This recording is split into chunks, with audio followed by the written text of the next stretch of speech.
Daniel Escotorín, muy buenas tardes. Marcelo Blanco, Rocío Méndez, Sandra Muñoz, te saludamos. Hola Marcelo, hola Sandra, ¿cómo están ustedes? Muy buenas tardes, noches. Tardes, noches.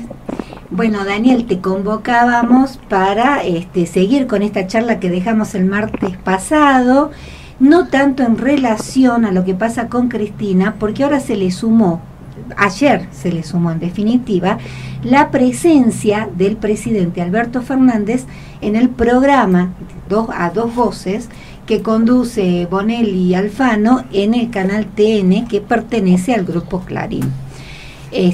Queríamos tu opinión, tu análisis acerca del accionar, digamos, de la derecha, y si te parecía correcto en algún punto que el presidente Alberto Fernández, además de dar explicaciones y de explicar por qué estaba sentado justamente en esa mesa, que realmente creo que más que tratarlo como amigos periodísticamente correctos, eran periodísticamente incorrectos.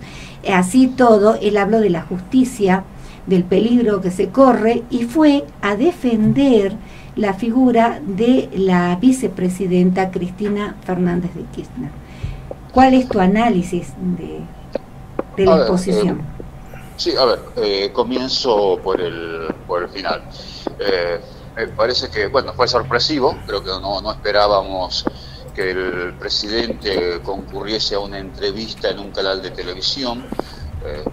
Creo que quizás una conferencia de prensa hubiera sido lo más correcto frente a un auditorio mucho más amplio, mucho más heterogéneo, y no concurrir justamente a un medio que es el que ha fogoneado, ha sido parte de esta ofensiva contra la vicepresidenta.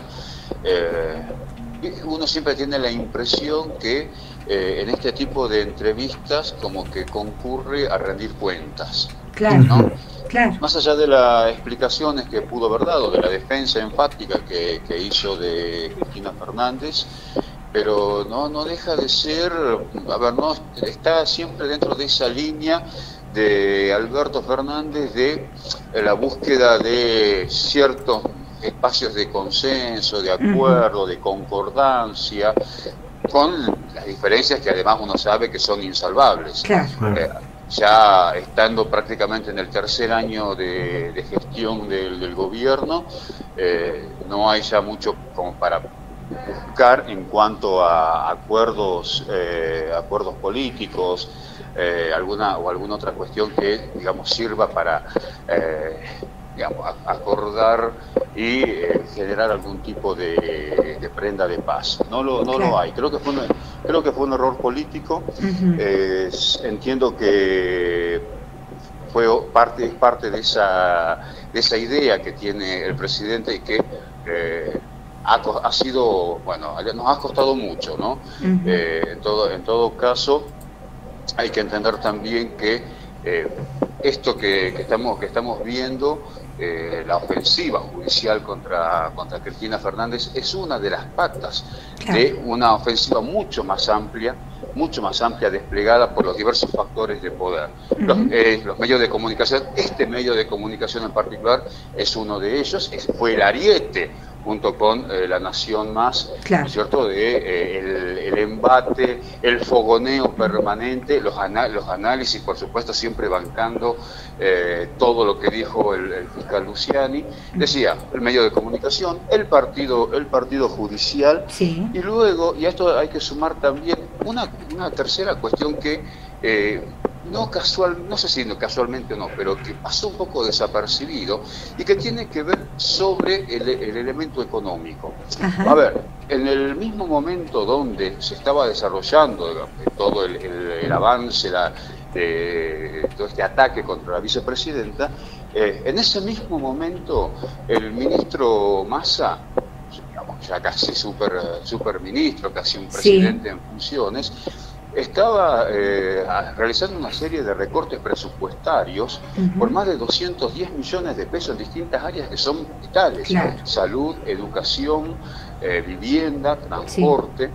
Y digo, esto tiene que ver con el cumplimiento, con esta especie de casi ya rendición incondicional que el presidente tuvo que hacer por justamente la falta de voluntad política de confrontar, y llegamos a esta instancia donde un ministro como un superministro como es Sergio Massa, ¿no es cierto?, comienza a ceder frente a los requerimientos, a las exigencias del Fondo Monetario, de los distintos factores de poder económico, financiero, agroexportadores.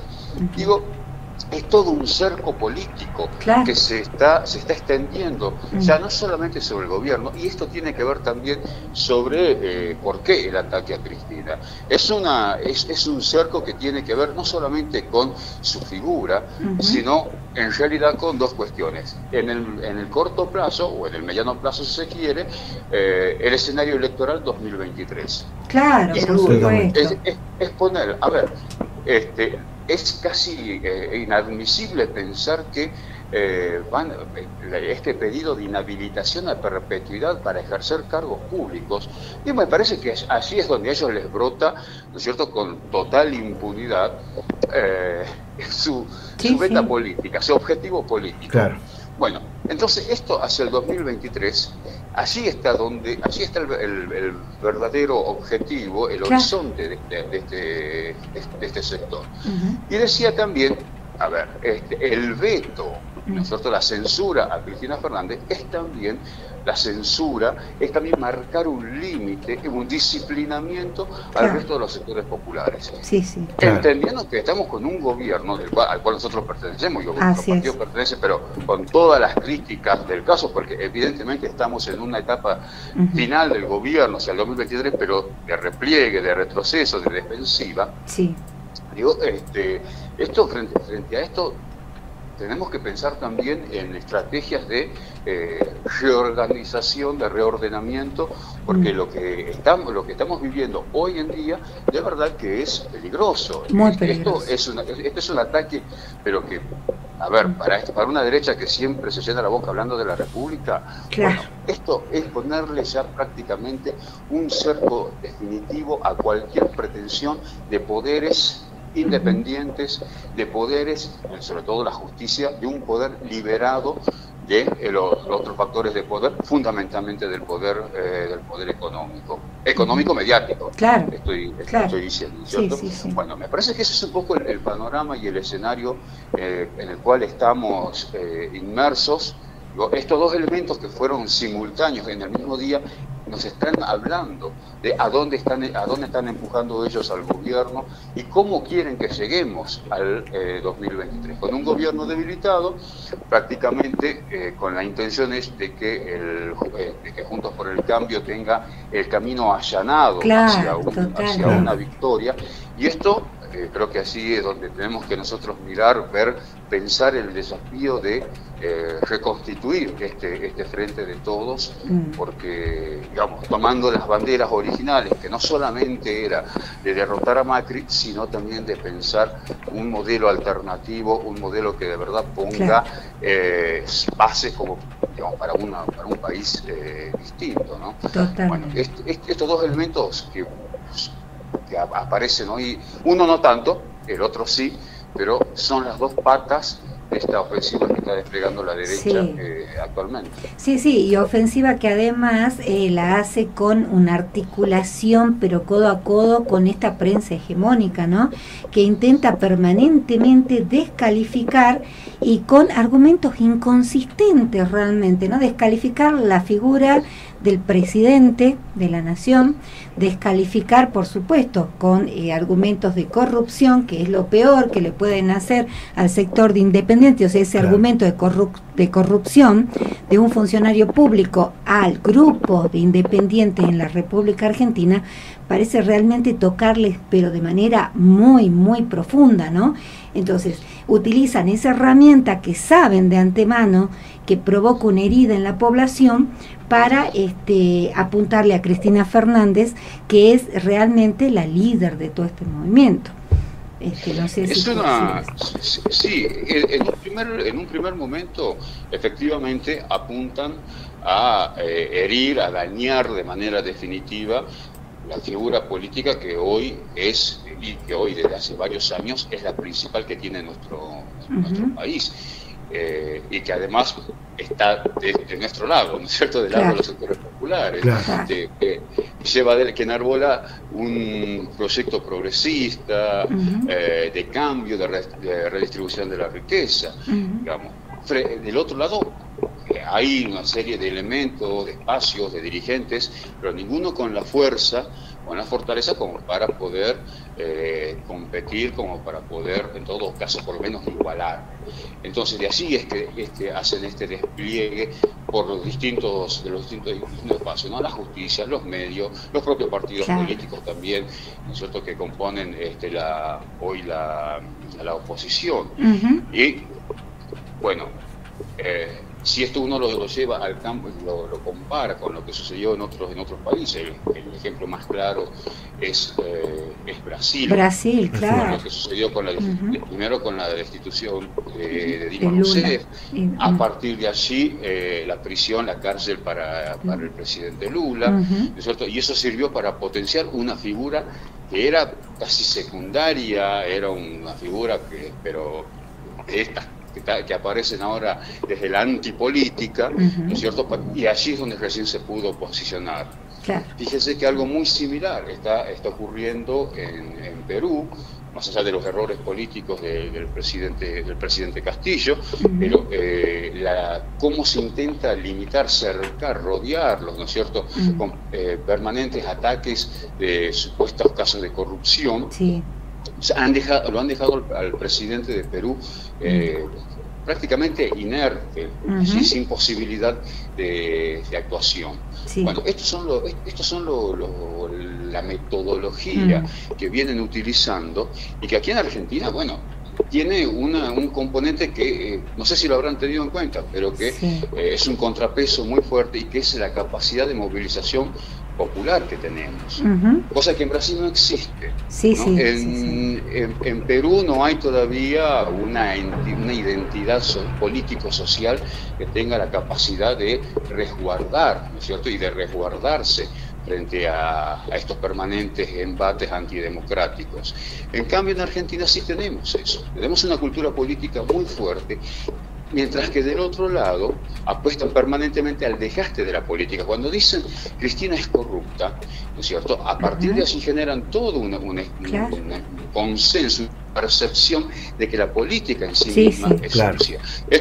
Esto es lo que genera entonces, fortalece estos personajes que vienen de la antipolítica, de la no política, pero todo esto muy entre comillas, porque finalmente responden a intereses de sector, de clase, y bueno, digamos, a un proyecto político que nunca es novedoso, es muy conocido ya por caso Javier Milei, ¿no? Claro, de a poco fue mostrando su verdadera esencia, ahora está un poco retraído, pero no deja de ser parte de ese viejo modelo al cual hemos padecido.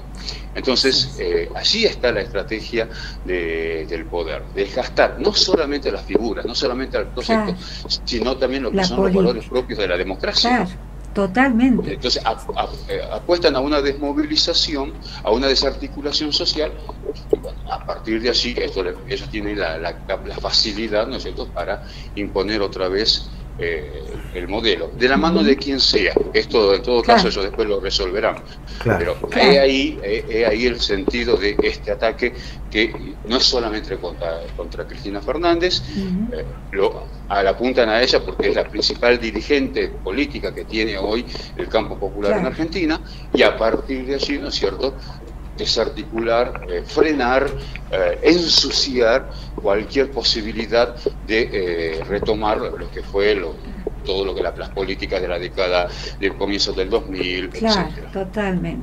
Totalmente de acuerdo, y eso sumado la esencia fundacional de la Argentina, ¿no? Que tiene que ver con esa derecha justamente accionando, y con el antiperonismo, ¿no? Cómo se siente nuevamente ese antiperonismo que uno creía que de alguna manera se había apaciguado en la década anterior, y resulta que estaban preparando los fusiles, sí, la derecha, para volver a atacar donde más duele, ¿no? Lamentablemente, en esto que vos decís, en este descrédito hacia las instituciones democráticas y la política fundamentalmente. Claro, en el siglo XX la herramienta fundamental de ellos eran los golpes militares. Claro. Hoy, dentro de la necesidad, la obligación que tienen ellos de jugar medianamente con las reglas democráticas, bueno, apuntan a estos nuevos factores, pero que no dejan de ser también antidemocráticos. Totalmente. Creo que, a ver, juegan dentro de la democracia en la medida que la democracia le es funcional.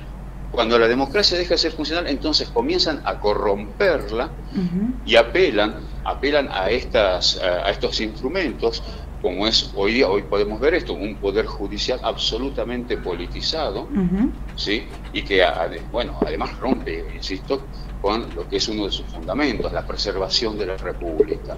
Bueno, ellos nunca tuvieron ese prurito moral, ¿no? Claro. Si les sirve, lo utilizan. Si no les sirve, lo desechan, lo corrompen. Bueno, tienen lamentablemente los medios, la hegemonía, en el sentido de todo un dispositivo dentro de la sociedad civil como para poder convencer y generar estas percepciones de la no política, de la corrupción, ¿no es cierto? Entonces, bueno, allí es donde está la otra disputa que damos permanentemente, bueno, por caso ustedes también, ¿cierto?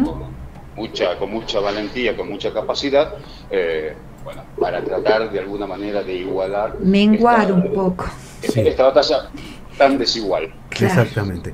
Daniel, te agradecemos tu participación en el programa. Seguramente te volveremos a convocar, sos un amigo del programa y por supuesto el agradecimiento del equipo de La Patriada, de la Cocina Política y por supuesto gracias por compartir tu panorama, tu idea al respecto de este tema tan preocupante, ¿no?